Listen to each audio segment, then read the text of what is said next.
Welcome to the Exceptional Sales Leader Podcast with Darren Mitchell. If you're a sales leader looking to take your leadership to a whole new level, then this is the podcast for you. We'll be exploring tips, techniques, and strategies to help you take your leadership to the exceptional level and allow you to enjoy more money, more meaning, and better sales results.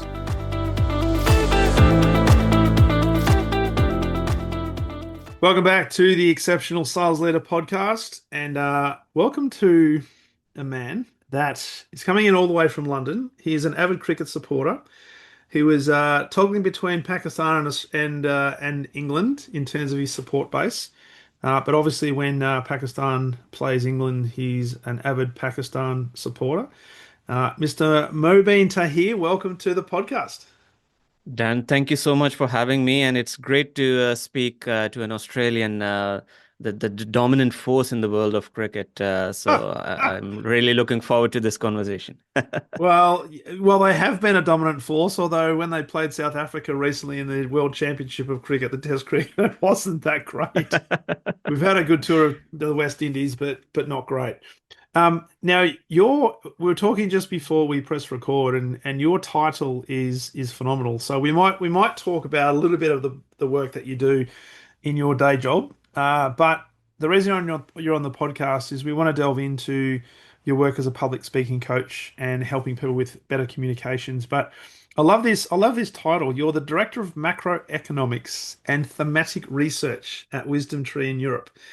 Now, you were telling me just before that thematic is all about big trends that interrupt industry and so forth. So you're an investment strategist and also a public speaking coach. Can you talk to us a little bit about your background? And I'd love to know, what was it that led you to start the public speaking coaching side of what you do today? Because I know you've been doing that since this year. I'm just really curious about, because for me, it sort of says, well, investments, public speaking, how does that work? How does that go together? Yeah, no, it's I come from the world of finance, and as you mentioned, my role is that of an investment strategist, which in simple terms is looking at what's happening in the world of financial markets and economies. Hence the title macroeconomics, because in the world of markets, everything starts with what's happening in the economy. Um, uh, what are the big signals telling us? Are we in a recession, or is the economy growing? Where are interest rates going? So you start there. Then you see, well, how are markets moving? What's happening in equities and so forth. And then you form a picture based on that to help your firm pitch its products. And I feel very privileged. I work for a firm, WisdomTree, where I get to talk about many different topics. Now, thematic is one of those areas. The reason why thematic is very interesting is because thematic, we've created that world in finance. Thematic relates to big picture megatrends that are changing the world around us. So quite simply, you can call artificial intelligence a theme or a megatrend that is disrupting the way we live. Now, if anything disrupts the world that we live in, it creates opportunities for investment. And my job is to establish that link in terms of this is what's happening in the world around us, and this is the sort of opportunity it creates. And then I take that to our investors and I make the pitch so that they can make their decisions. And there's a lot of storytelling involved. There's a lot of presenting involved. And of course, when you're talking about big picture trends that are going to completely change the world around us, you have to have imagination. You have to have some creativity. You have to tell stories about what's happened, but what might happen in the future as well. And that's where I not just like to focus on the subject matter, but also on the delivery and how can I communicate my message in an effective way with storytelling and all of the things that make a message stick with your audience. And in doing that, I've realized that there is an opportunity for me to share my experience with others.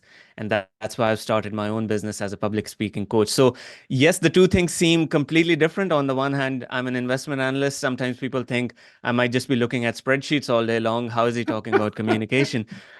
Well, yes, you do have to look at spreadsheets, but then you have to communicate what the story is behind the numbers. And that's where there's a great opportunity, not just in the finance industry, but any industry, which is where I'm looking to help others. Yeah, it's a great summation because I've got a lot of friends in the finance industry, and I'm not saying they're boring, but there are people in that industry that you would consider boring because sometimes the stereotype is just what you described. They're sitting there looking at spreadsheets, or they're sitting at their desk and they've got five or six different screens and just looking at numbers. And you don't necessarily consider the finance type as being charismatic, flamboyant, selling the message, selling the story. But as you've articulated, certainly when you do the research, you've got to think about, okay, what is the mega trend and how do we actually sell that story about what could happen so that your investors are educated about making the best choices for their companies and their futures. I think in the world of finance, like many other industries, when smart people have done a lot of great work, they've done all their research, they've been running a project, doing lots of very interesting stuff, then they want to put that on display. They Yep. want to showcase all the work that they've done. And in doing that, there is a tendency to put everything on display. And when you do that, you can have a very crowded message, Yeah. which is probably not the best way to communicate to your audience in terms of what is the most important thing for them. Mm. So this is where there's an opportunity to take an extra step. You've done all the work, but then can you craft an additional can you take an additional step to craft a compelling message, Mm. which is something I haven't seen a lot of focus on. I can Yep. certainly speak for the finance industry. It seems like there's a lot of focus on the subject matter itself, on the content, but very little emphasis on the delivery. And sometimes I think the delivery can be more important because if you start from delivery, then you think about, well, how can I organize my message to make sure it lands well? Mm. And that frame of mind is just not there, and I'm hoping to change that. And so is that something you noticed just in your industry through the work that you do, but also others who were or are articulating a message, selling concepts to investors, educating the fact there was just too much emphasis on the content or the data that said, hey, there's a gap here that we need to, and were there, for example, investors that were not necessarily taking up the guidance or the advice that you thought, man, we're missing an opportunity here, and what is it? We need to be able to maybe step back and then really think about what the key points are rather than just overload people with information. Yeah, I think it can apply to any industry, and I've seen that even in my personal life, uh, being sometimes on the other side, not making the pitch, but being pitched to, and and you notice how a small mistake, you can call it, or a small difference in approach can make a uh, huge difference. So let me give you an example. So a few months ago, I was with my parents, and we visited a car dealership, and my parents were looking for a new car, right? And we went to this dealership, and we're going and we're seeing the car, and my my my dad is in the office, and my mom and I we're now moving towards the car to have a look, and the salesperson is with us.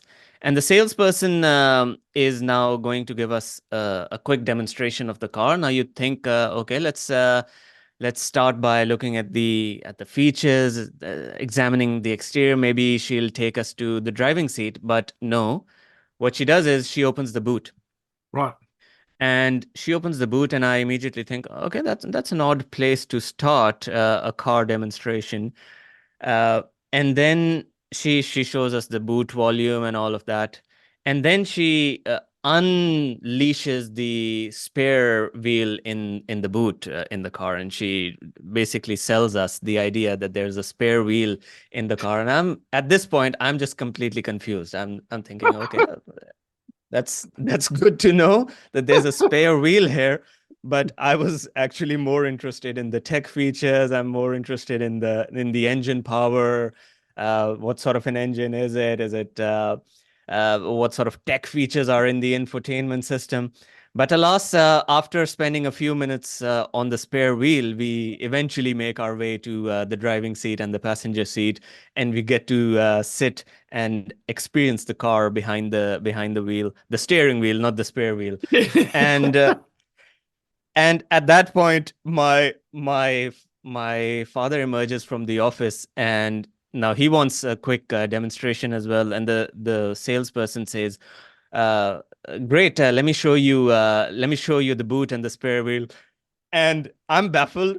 My mother is baffled, and luckily, my dad says to her, "That won't be necessary. That's fine. We can join the other two inside the car." Now, there was an important learning outcome from that experience for me, and this was that it is entirely possible that for some customers, the spare wheel was the uh, make or break decision, right? If Yeah. you're a customer, you're comparing two cars, and you drive on roads where you expect your wheel to get a puncture, and you want a spare wheel in the car. You don't want to be calling other people and be stranded on the road. Maybe a spare wheel is the deciding factor between two cars, but it wasn't the deciding factor for us. Yeah. And that is something that the salesperson didn't necessarily establish before pitching the sales the spare wheel to us. Yeah. So in any pitch, the most important thing is determining what is important to your customer. And if you determine that, then the sales pitch becomes much easier because you know what is important to the customer. You can quite simply highlight that feature. Now, a car has lots of features. You can start Mhm. with the spare wheel, but you can start with the engine. You can start with the color. Maybe the customer just wants a white car and it looks beautiful in white, the one on Yeah. display. Maybe that's the feature you want to highlight. Maybe it's the it's the number of seats inside. Maybe it's something else. Uh, so knowing what is important to your customer is the starting point in any conversation when you are making a pitch, whether it's a sales pitch, selling a product or service, or selling an idea, whatever the situation may be. Understanding the needs of your customer and knowing that you are at the service of your customer will make sure that eventually your message not only sticks, it's relevant and it's effective. Did you end up buying the car? We we didn't, You and didn't. I don't know, maybe subconsciously the the the spare wheel pitch distracted us or put us off, but whatever the reason may be, we were a bit confused at the end of the experience. Uh, so it's funny. That is so funny. And it's such an easy thing to do. And when you think about it, that spare wheel was probably in that salesperson's mind something important because maybe there was somebody just before you and your parents who wanted to look at that and said, "Oh, so maybe this is the feature, so that's something different. I'll just show them the spare wheel." Exactly. And you're absolutely right. That could have been the reason, which is where it's so important to understand that everyone is different and everyone will have different motivations to even be looking at the same product, Yeah, and establishing a link between what you're trying to sell and what the other person is looking for makes all the difference. it does. It does. Um, just on a side note, I've been looking at electric cars here in Australia, and a lot of the electric cars, including Tesla and BYD, don't actually have a spare wheel at all. Mm, They've just yeah. got a repair kit, and that's it. So, and they say, well, we've got the roadside assistance. So if you happen to get a puncture, then just call this number and we'll come and fix it anyway. So don't worry about the spare Mm. wheel. My car here in the UK doesn't have a spare wheel either, and in this in to give some credit to the salesperson, of course, this situation happened in Pakistan where roadside assistance is not probably as good as it is in the UK or Australia. So maybe they thought that selling the spare wheel is very important. But again, the motivation of the customer can still be different, right? Totally, totally. But you're so right though. Just by asking a few questions and qualifying before you actually go into the pitch is such an important thing. Um, I'm interested in your world in terms of let's just take the investment world and you having to do a pitch to investors or potential investors. How much research do you do? Because when I work with teams and we've got to help them with pitches, we try to work as much as possible on understanding the customer, understanding the potential audience. How much emphasis do you place on that, and how much research can we do? Or are there going to be times when you perhaps don't know as much? And if so, how do you then start to formulate some sort of pitch that hopefully is going to be memorable? Yeah. So for me, whatever the situation may be, let's say you have 5 minutes or 20 minutes, the situation can vary. The amount of time you have to make a pitch can vary. But for me, the most important thing is you should add value to your audience in that engagement. Mm, So the mindset should be to give something rather than to take something. Yes, the taking eventually will hopefully materialize later on because yes, we're there to do business. We're hoping to get a sale out of it, and some business out of that engagement. But it's as someone making a presentation or a pitch to an audience, you have to offer something of value. mm, And so the amount of research you should have in your pocket is should be enough to at least give something of value to the audience. Now, in terms of structuring any pitch, what I think about are three things. Why it matters. So that's always the starting point. Why it matters to the audience. So hmm whether you're selling an idea, a product, or a service, it always has to start with why. Quoting Simon Sinek and his work, start with why, and that Yeah. makes a lot of sense even in this situation. So why should someone be interested in this topic? That could be a hook, that could be your starting Mm, point. Then, of course, what it is that you are actually talking about. So some aspect of describing the the necessary details of your offering, and then how can the customer actually benefit. Uh, so whether they can buy the product and benefit from it, whether they can act upon an idea and change their lives, whether they can subscribe to a service and improve their life. There should be an aspect of how whatever you're presenting can be of benefit to them. So mm, those three things are critical. Why it matters, what is it that you are talking about, and how can they benefit. And you see that the the approach is again constantly thinking about it from the perspective of your audience. mm, And and in any of those pillars you can deliver value. In fact, you can deliver value in all three pillars, because you can share something that is enlightening to them. They might learn something new, uh, and they might be informed about something they didn't think about. They might change their mind about something mm. that they already believed in, uh, or at the very least, they might even get entertained if you do it well. So I like the aspect of making it engaging, and and like you said, a lot of people, like you may have seen boring presentation and you think that maybe that's the stereotype of the world of finance, but there's no reason why it has to be. No, And yes, so you can change that with a bit of storytelling, with a bit of engaging delivery, while still adding value to your audience.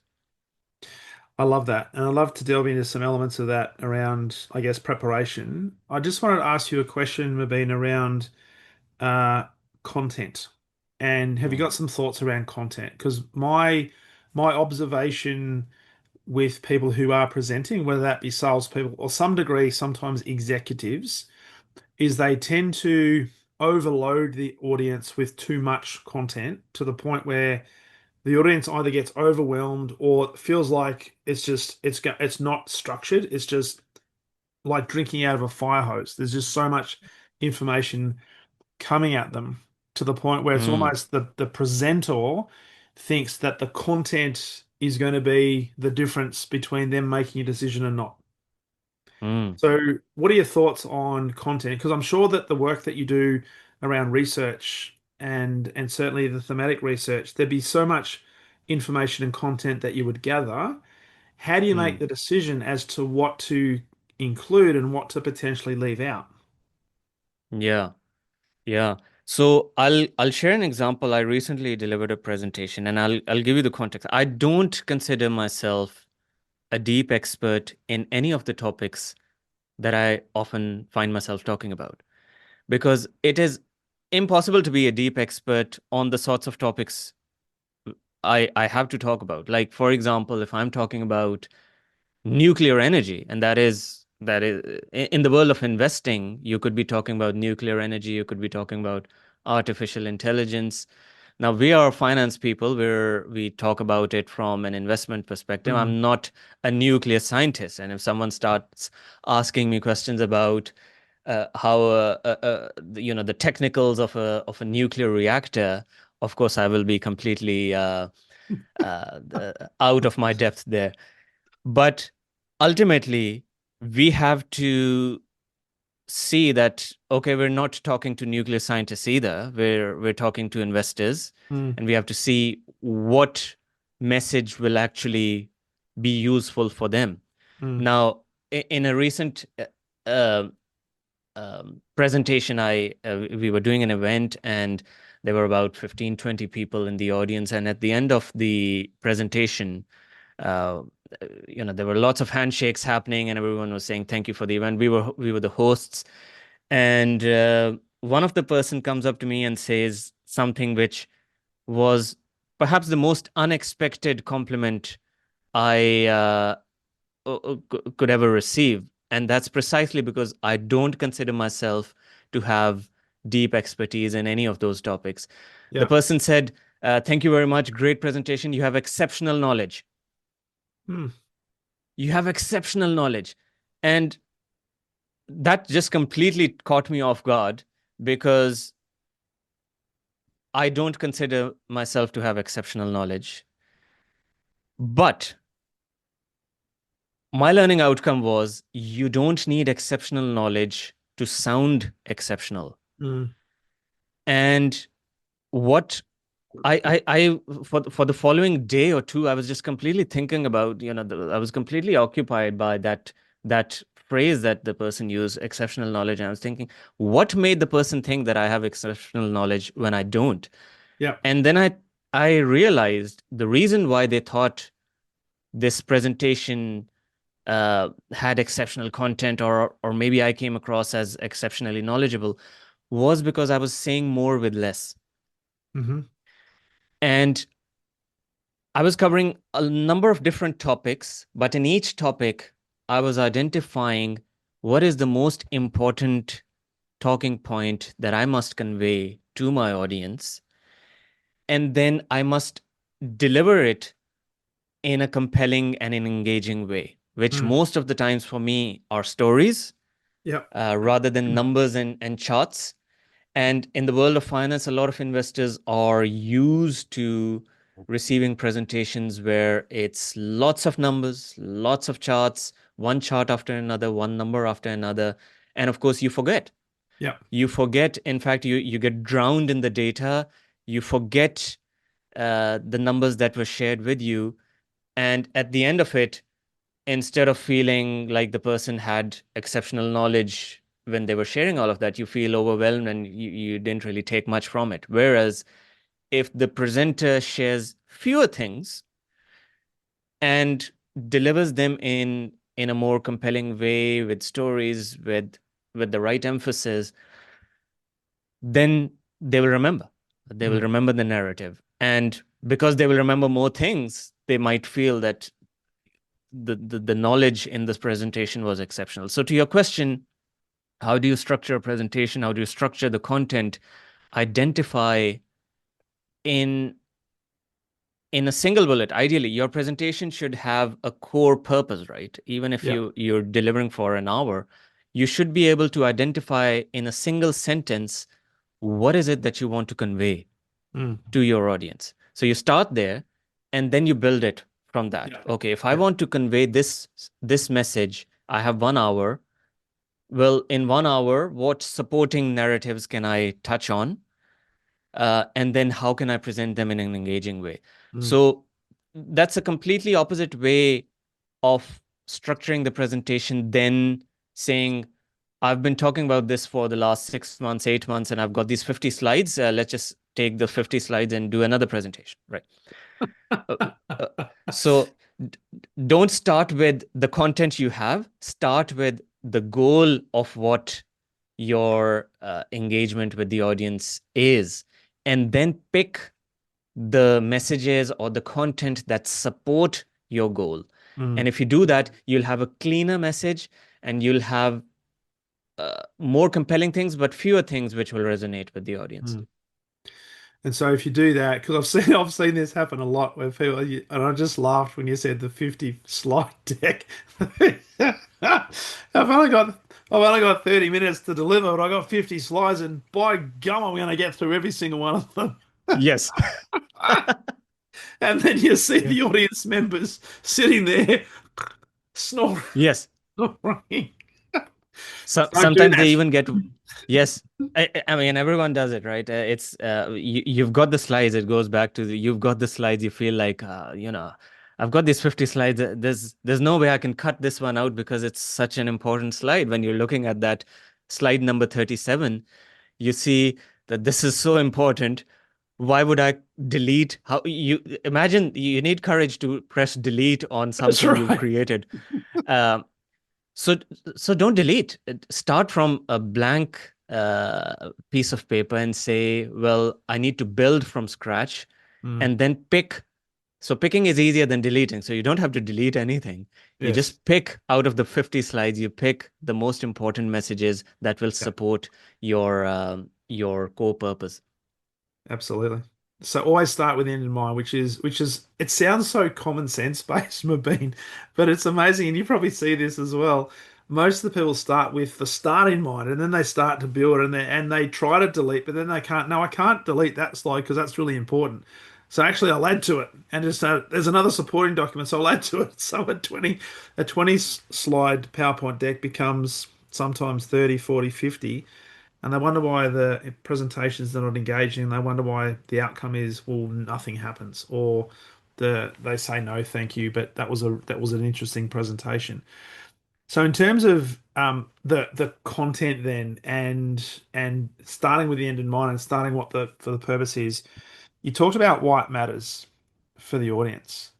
How important is it for us to research and understand the audience so that we can ask that question, as compared to us as the presenter, I guess, projecting onto the audience why we think it matters to them? And how do we validate that? Yeah. So very important. And as much as possible, again, you should make the effort to understand the goals of the audience. Now, if it's one person, it's easy, right? You just ask them the question, Yeah, right? If you are selling a car and you have a single customer, uh, show them the boot. you, yeah, and just ask them the question: what brought you here? Yeah. What are you actually looking for? Uh, get to know what motivates them and what motivated them to visit the car dealership, Mm, and then just sell that feature and make that connection. When you're in front of 100 people in a conference, mm, it's a little bit harder. Of course, you don't know the individual motivations of everyone in the audience, yes. Uh, but at that point, you can make some reasonable assumptions about what they might want to hear from you, because you might know well what the nature of the conference is. That Mm. will give you some clues. Yeah. It's an audience of investors. So if it's an audience of investors, ultimately they want to get a good return from their investment, right? And so your pitch has to uh, give them all the information that might make them feel that this is a good investment opportunity, Yeah. um, or whatever the nature of the conference is, that might give you some clues as to what the motivation of the audience is. And then beyond that, uh, making the audience feel seen and present is something that can make such a big difference. Like sometimes the audience might not know, like they're just there to see and explore what the ideas are, in the conference, what's being talked about, and maybe they're looking for inspiration. Mm. Uh, and that's where, again, the delivery is so important along with the content, because if you make that eye contact with your audience, if you make the audience feel seen, like you're having a conversation with them, Yeah. maybe you get clues from them. Like you get some feedback in terms of, well, I made this point and this is something that resonated. You can get that Mm. from uh, facial expressions. You can see, okay, this when I made this particular point, someone in the audience felt inspired or felt curious. Maybe I can explore that a bit further, which is possible if you've not memorized a pre-prepared speech. You're thinking about it as a conversation. You know your messages, but you are there to deliver whatever is of most value to the audience. So you can get some feedback from the audience as well to see what matters to them, and then align your message accordingly. So with that then, because you touched on a couple of really interesting points there, and one you just said is, and I'm not going to quote you exactly what you said, but essentially not trying to remember what to say. So Mm. having the flexibility, because I love your thoughts on the work that you do helping people pitch. How much audience participation do you like to encourage for your pitches? So if you think about the presentations that you do, um, are the audience participation ones more effective, or is it all contextual? And the reason I ask that is the most effective presentations, and even at conferences, the most engaging keynote speakers are the ones that in some way, shape, or form engage with the audience so that it does feel like a conversation, not just a one-way dialogue. Mm. And they do have the flexibility to then be able to utilize what happens in the audience, such as if somebody disagrees or somebody asks a question that is off the given topic, they have the ability to go down maybe a rabbit hole, but then come back and tie it all together. Do you find that if we can try to create and involve the audience as much as we can, that enhances the ability for the presentation to be more memorable? Absolutely. And ultimately, the audience, every member of the audience should ideally leave the event thinking that you were having a conversation with them. Now, if you're standing in front of 10 people, that's easy, because you can make eye contact with everyone, and you can you can engage them individually. In front of 100 people, that's still possible. Mm. And I have asked people to raise their hands, for example, in audiences of 100 people, and it's simple, because it tells them that what they believe, or what who they are, matters to you. And when you show to them that they matter to you, then you will matter more to them as well. Mm. And I learned this lesson in such a profound way recently. My wife and my son, we visited a store, and we were looking for a gift for a special occasion for my wife, and we went into a store which not necessarily was a luxury store, but it was potentially a store where if we made a decision to purchase, it would have been a significant amount of money. Yeah. Now we enter the store, there's no one in the store. There are two sales reps sitting on their desks behind their computers. And we enter the store, they're working diligently on their screens. And we think, okay, I mean, that's fine. Maybe we can ask them a question if we need some help. But we see a few items on display, and we're there for about 5, 7, 10 minutes, and we're thinking, okay, do we want to ask them for some help here? We noticed something very strange. We noticed that the sales reps haven't even looked up from their computer screens at this Wow. point. And they're still working diligently on their computers, doing very important stuff, I'm sure, while we are there in the shop, in the store, contemplating whether to make a decision, to buy this particular product or not. And our focus moves away from the product to the behavior of the sales reps. Yeah. Because at this point, my wife says, "Yeah, I like this, but I'm a bit annoyed that they've not even um, bothered to recognize our presence in the store and and offer some help because we were standing there, we're thinking, okay, maybe we need something, uh, and we felt invisible.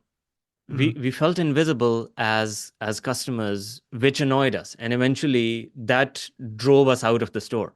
And you see that so often, when you go into a store, customer service can make such a big difference. If Mm. someone greets you warmly and offers you just a word of support, saying, I'm here if you need anything, let us know, and that can make a big difference. Whereas in this case, it got us annoyed.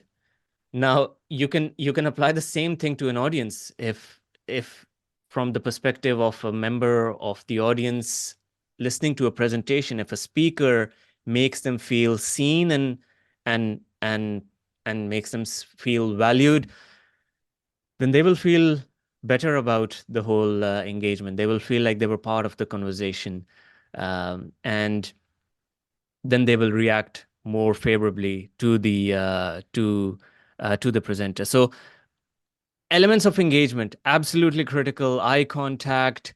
You can even, like, if you share a humorous story and you get a reaction from them, then you will probably react to how they've reacted, and that Mm. creates a very interesting live dynamic between the two, where yes, they're not saying anything because they're just one person in an audience of 100, but Mm. they might react in a certain way which makes you then react to their reaction, and you can create a subtle connection with the audience. So absolutely think about ways to connect with the audience as much as possible, especially if you're in front of them. I mean, in virtual settings it's different and it's very Yes. difficult. But if you can see them and they can see you, then absolutely make the most of it. Well, just on that one, when I do Zoom sessions, and I do a lot of them, I make sure that the ground rules when I start a session is everybody must have their cameras on. Mm. And it's amazing how many people say, "Oh, my camera doesn't work," or "I've got dodgy internet," or "I don't have a computer with a camera." And I said, "Well, hang on a second. You've got a phone with a camera. I'm sure. Just put the camera Yes. on your phone." Because you want to, I'm the same thing. You want to be able to engage with your audience, and you want to make it as personable as possible. Now, with that, and I love the way you've conversed that and delivered that story, and particularly around things like eye contact and paying attention to your audience. Like that those two people, obviously, whatever was on their computer, maybe it was Sudoku, or maybe they were playing some sort of game that they were competing against each other. They thought, well, that was more important than potentially a customer. Obviously, they Yes. loved their job. Um, I'd love to ask you this question around engaging with your audience, and I've got a couple of questions, but the first one is how do we remove, or what's your ideas on how to remove the barrier or barriers between us as the presenter and the audience in order to build engagement? And that could be mental barriers, but also potentially physical barriers. Hmm. Excellent. Maybe I'll talk about the physical barriers first, and then the mental barriers. So, physical barriers, I try to think about little things. For example, if you are presenting at a conference, one thing I like to do is ask the organizers if I can have a wearable mic, and instead of handheld mic, or instead of having to stand behind a lectern. Mm, Because you speak about physical barriers. A lectern to me is a physical barrier that literally stands between you and the audience. yeah. Whereas if you can be open and stand on the stage, or stand openly in the room, you are you're a bit more exposed. Yes, it feels sometimes a bit safer standing behind a lectern, but it's literally a physical barrier between you and the audience. So I like to, as much as possible, have a wearable mic so that even a handheld mic doesn't uh, come in between me and the audience, and it Yes. allows me to open up my gestures, use open body language, and then move around. So as much as possible, think about those things. Is there something between you and the audience? Like, you could be in panel discussion. Sometimes I say, uh, reorient yourself towards the audience, right? Mm, If you're part of a panel where you're responding to questions, the moderator is not someone you're having a conversation with. The moderator is one person, but the rest of the audience is really there to have a conversation with you. So reorient yourself to create that physical connection with the mm, audience. So it's those little shifts in body language. But in terms of mental barriers, I think one of the biggest mental barrier that can be created in the mind of the audience is if you suddenly start overselling. yeah. Uh, and I recently had this situation where I joined a webinar, and the webinar was pitched as something where if you are starting out as as a coach and keynote speaker, which I was starting out at the start of this year as an independent business owner in this space. The webinar was pitched as, well, how can you get clients and how can you get business, and we'll give you the perfect framework to get to that point and grow your business. So I was very excited, and of course I Mm. had seen the service provider's website, and I thought, okay, they're going to give me the perfect framework to get something out of it. And of course the webinar was free, so um, free things are great, and naturally you think that, okay, you're going to get some value out of it. But the webinar starts, and of course the presenter is very engaging. He's really locked in his delivery. He's engaging, he's doing that back and forth, he's asking people to put comments in, and he's taking people's names. So amazing engagement, Yeah. amazing delivery. But he keeps talking about what he will talk about. And so, 5 minutes in, he's still talking about what he will get to, and then 10 minutes in, he's still talking about what he will deliver, and then 30 minutes in, he's still talking about what we might get out of this. And then 40 minutes in, 45 minutes in, we're still talking about what we can get out of this situation and from the service provider.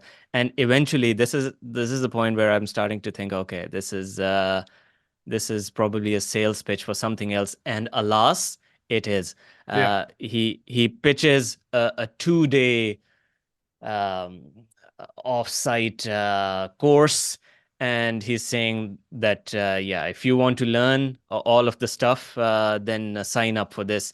Basically, I had not achieved or learned anything of value from the webinar. I basically received a 45-minute sales pitch Yes. on a 2-day course.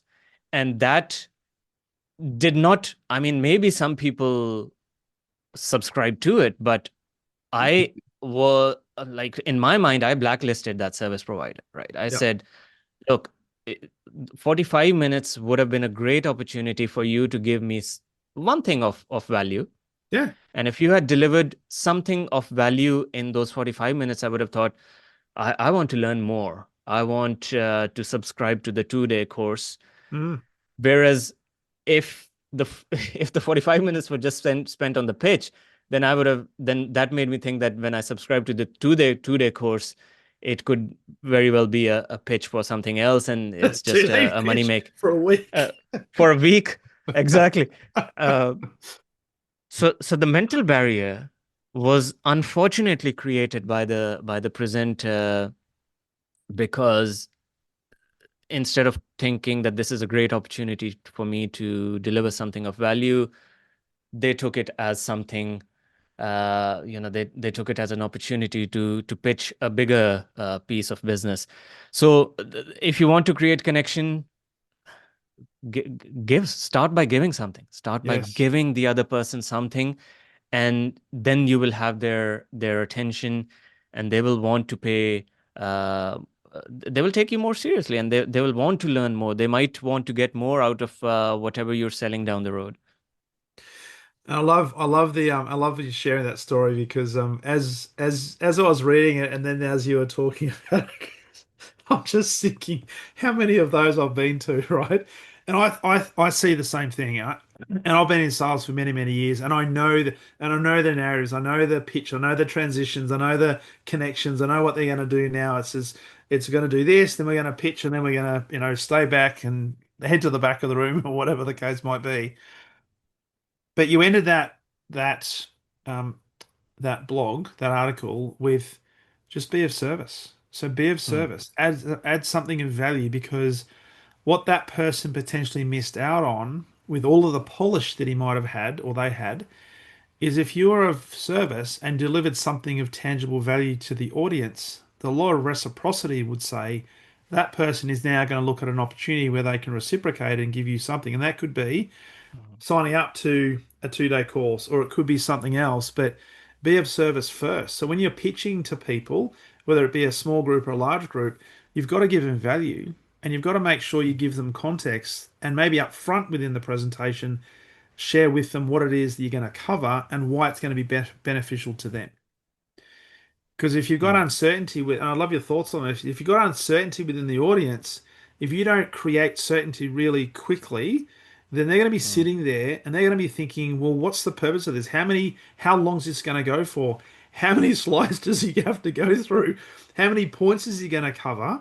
So cover all that up front so people know what is going to happen. And if there is going to be a pitch at the end, such as if you're pitching to investors, you're probably going to say as part of your presentation, hey, at the end of this, there's probably an opportunity for you to make some form of decision, right? Now, whether you make the decision with us or not, there's going to be an opportunity to talk and explore further. At least if you say that up front, people know what to expect. Versus, I thought I was coming to learn how to become a really good speaker and maybe a framework to attract some new customers, but all I'm getting is pitch for a 2 day course. Hang on, that's not what I thought I signed up for. yes. I love the idea of the law of reciprocity, and I love the idea of highlighting what they can expect from the presentation up front. I typically start with a hook, which normally is a story. So I like to share a story to get people engaged, but then very quickly from the story, I create a connection with what the purpose of the presentation is and what they can get out of it. So going back to that why, what, and how framework, Mm, why it should matter to them, why should they pay attention to this, and at the end of it, then deliver on the promise as well, right? 100%. Because even in this webinar that I attended, maybe that promise was made very clearly at the beginning, but the promise wasn't fulfilled. So No, be honest and then deliver on what you promised the audience. totally. No, I am conscious of the time, but I did want to ask one more question before we wrap up, Ben, and that is, uh, and I think you might have alluded to this a little bit, but the practice of practicing or the practice of preparation. Um, you mentioned before that you want to be able to engage with the audience as much as possible and have the flexibility to utilize and build that engagement, that narrative, so that you're potentially taking the audience on a journey and making them feel valued and heard and delivering be of service and so forth. What's your perspective on the importance of preparation, and are there any tips around preparation that people can take heed of? Preparation is key, of course. Even if you are you are an experienced, seasoned presenter, public speaker, you still need to prepare, and you still get nervous. I love to speak in front of audiences, but sometimes when it's a high stakes presentation, I find my heart just beating. Uh, like I've never presented before. So we're all humans, and we all feel those uh, those symptoms, but our preparation will help us overcome all of that. So if you are sure that you've got your messages ready to go, and even if you feel nervous, even if there's an interruption, you still know what your main message is going to be and how you're going to deliver it, then you will be confident. That's where the confidence comes. That's where you can overcome what most people think is the fear of public speaking. Um, for practice, speak out loud. Don't just look at your slides and think that this is what I will say on the day, because sometimes when we speak out loud, the amount of time it takes us is completely different to what we had in mind. We think this will take us 5 minutes, but when we start speaking, it ends up taking us 10 minutes. Yes. So speaking out loudly is completely different to speaking in your mind.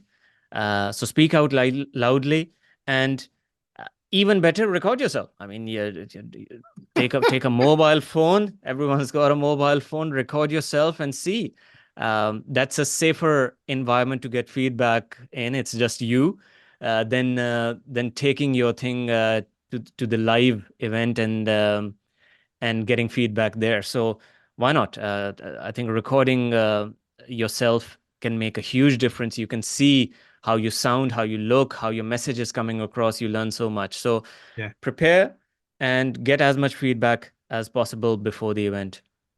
Yeah, because you never want to be practicing in front of the live audience in the live pitch. No. Because chances are you might forget something, and particularly if you try to rehearse to or prepare to remember what to say. I say to people Yes. all the time, it's not about the script. Don't be scripted, and you want to have a conversation. If you know your content, and it probably goes back to that feedback you got from somebody who said you had exceptional knowledge. Part of the perception that might have been created is the way you spoke was very conversational. You spoke with authority, and you may not have known a lot about the topic in terms of depth, but the perception you created through the preparation exuded confidence, and Mm, that gave confidence to the audience to say, "Hey, this person not only has credibility, he's actually quite knowledgeable, so I'm more yes. likely to listen to and be influenced by you," Yes. which is Absolutely. awesome. Absolutely. Hey mate, I really enjoyed this. I wish we had more time, but thank you so much for jumping on the podcast and sharing some of your wisdoms. If people would like to know more about you and connect with you, and follow what you're doing, where's the best place for them to do that? They can have a look at my website, mobeentahir.com, mobeentahir.com, where I post a blog about communication and public speaking skills, and they can reach out to me as well. And they can follow me on LinkedIn. I'm very active there, Mobeen Tahir, again, on LinkedIn, where I post regularly about communication and public speaking. But thank you so much, Darren, for giving me the opportunity. It was a pleasure and a very fun conversation. Appreciate it, mate. And enjoy your Friday. We're about to finish Friday here in Melbourne, but enjoy your Friday and all the best for the weekend. And good luck in future presentations, but also car shopping. Yeah, we'll need that luck. Thanks, Mobeen. It's been an absolute pleasure. Thank you so much.